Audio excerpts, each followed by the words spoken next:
Hello everybody, welcome back to Sharon from Vivid Days. Today is all about Rockchic and using nail art inspiration for your resin jewellery.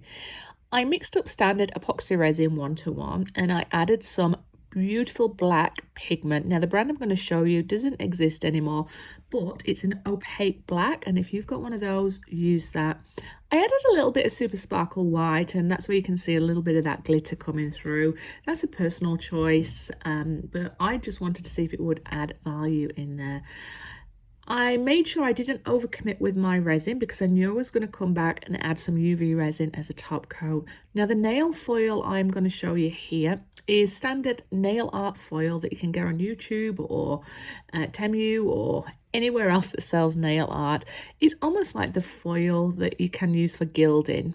And if you were to put glue down there and it got tacky, it would adhere to it. Now I left my resin overnight, but because it's cooler over here, it hadn't quite tacked off. So I thought, you know what, save myself some resource and time. Rather than using the glue that you can get with this nail art, I used the resin itself to help this adhere to it.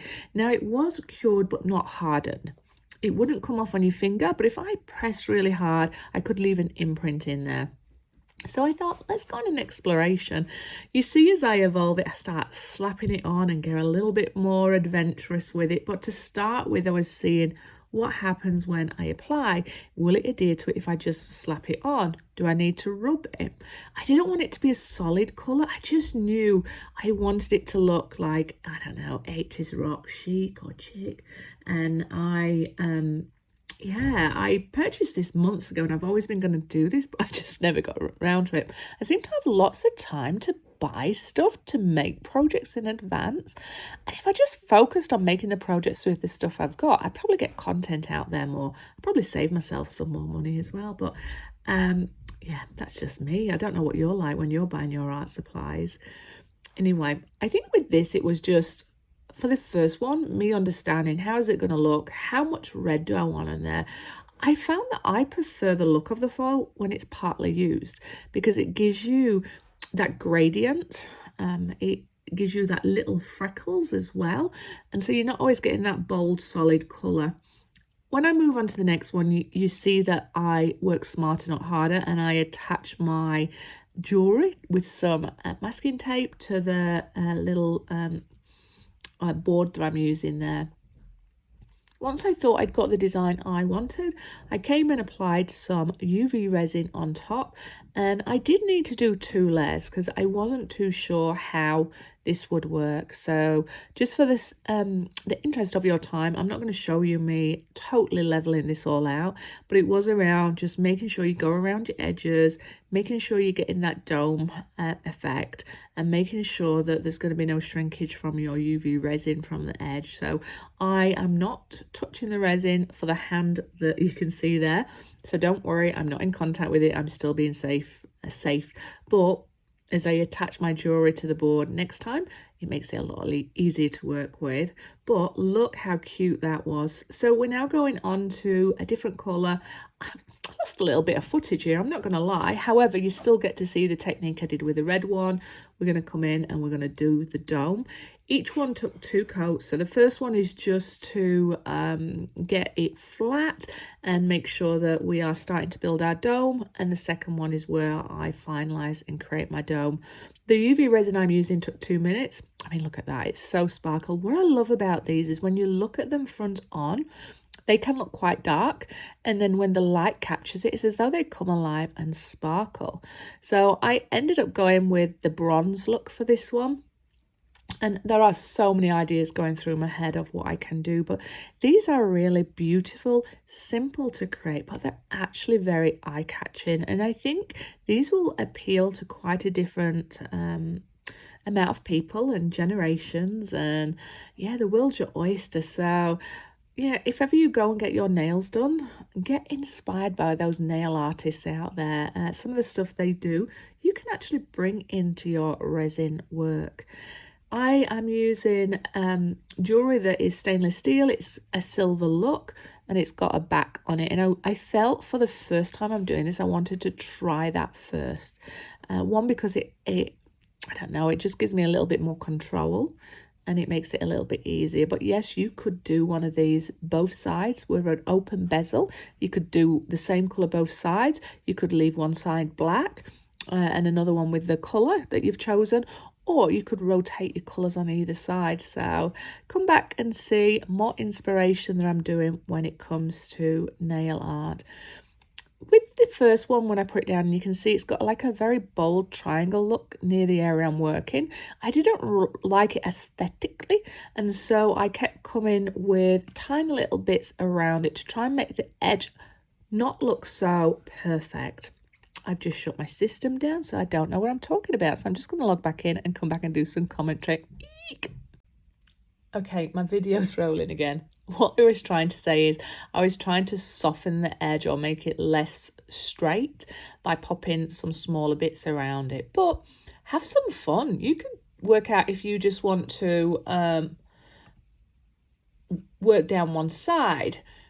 You could try and create a specific image, but have some fun. If you are inspired by this video, remember a like, a subscribe, turn on that notifications. It really does help my channel, and that's a way of encouraging me to keep putting content out there. If you've already done some resin work or jewellery in this style, let me know. Or if you are inspired to go create something, let me know what you did, the colour choices. I would love to hear from you. Anyway, again, the process is the same. Just keep layering it up until you're happy. Take your time. I contemplated whether to show you this all in one go or do separate videos, but I thought, no, this is a theme, so I will show you in one go. But very quick from a gratification point of view, because you can see your results fairly early. You could load up lots of different colours for your base colours, because that would save you some cost on UV resin with it being more expensive. But have some fun. Now with this very last one, oh, this is not the last one, the purple one. The purple one is stunning and the light captured it, but of the colours I chose, it doesn't stand out as much when you first look at it, but when that light catches it, it looks to me like, I don't know, jellyfish swimming in the dark ocean. It feels like there's a lot of depth and a lot of movement. And yeah, let me know what you see when you think about this one. But I just love experimenting with colours, different contrasts, and see which one catches your eye. If you do hear any noise throughout this video, I do apologise. We're currently having some windows installed, and I am sat here with 3 jumpers on at the moment to try and keep me warm, because it is so cold over this way at the moment. And when we've got to have the doors and windows open while they're fitting them, it just makes it even colder. But first world problems. I hope wherever you are in the world, you are safe and well. Remember to give your loved ones a hug and a cuddle and let them know that you love them. And if you've got time to create, make sure that you take it all in, relax, unwind, and just have some guilt-free moment of creativity. Okay, so now we're seeing the purple. See what I mean there? How when you get the light on it, it pops. That's where I see the jellyfish and the movement. But it is probably the lesser colour that shows strength by itself. This time I'm experimenting with 2. I really love this. I want to call it baby blue, and then the silver. And then a happy little accident happened, and this is why I encourage you to experiment, try a few different things, see which one you like. Is that between the silver and the blue, it helped create that sense of depth more, and it creates a lot of interest. And with this one, I was doing a slight pressure and a dab and pulling it off quickly, because I just wanted small areas to be taken off. And I think that's what helps with that illusion of that depth. You know, you can see my fingerprints throughout this with the foil, with the pressure that I'm applying, but I actually think it adds a little bit of interest. If you don't want to have any fingerprints in here, you would wait until your resin was totally cured, and then you'd come across with a specific nail art glue, let it dry or cure it with the UV resin lamp, and then you would then come in, do your foil, and then do a top coat. But because you'd be waiting until it's totally hardened, you're less likely to get the uneven fingerprint texture that you got from me applying the foil. Now, for people who may comment on, Sharon, you're working with resin and you're not being safe, I am totally being safe. My hand doesn't come in contact with the resin. The part that does is the one where I'm wearing the glue, but safety first with resin. Now, what I enjoyed about doing it with the epoxy resin as well as the UV resin, the UV resin is so sweet smelling, and I'm not necessarily a fan of that smell, so please work in a well ventilated area with that window open, and make sure you protect yourself and it doesn't come in contact with the skin. We're on the final one now, so I will love you and leave you.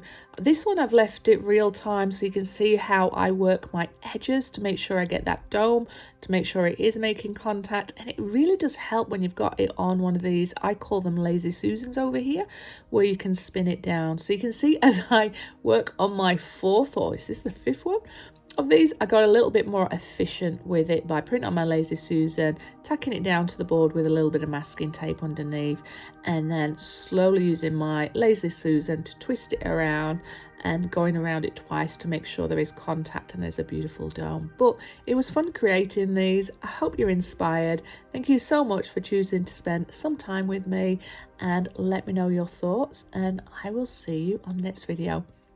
Bye bye.